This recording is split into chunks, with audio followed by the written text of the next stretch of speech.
Without wasting the time, let's start the story. Today's story name is The Dog and the Donkey. Okay, guys. Once upon a time, there lived a washerman in the town. He had two pets, a dog and a donkey. The dog used to keep watch on his house the whole day long.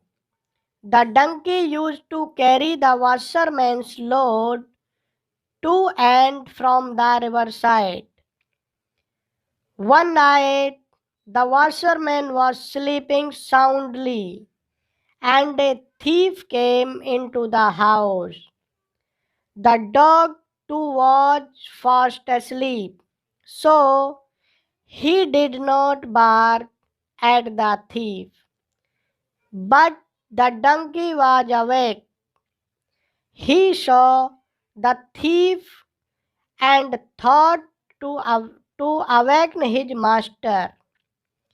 So he began to bray loudly.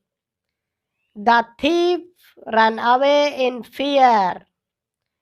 On listening the braying of the donkey, the washerman could not sleep. He came out and could not understand why he was braying. To make him quiet, he started beating the donkey with a stick. But the washerman's house was saved. So, moral of the story is mind your own business. Okay, guys, thank you.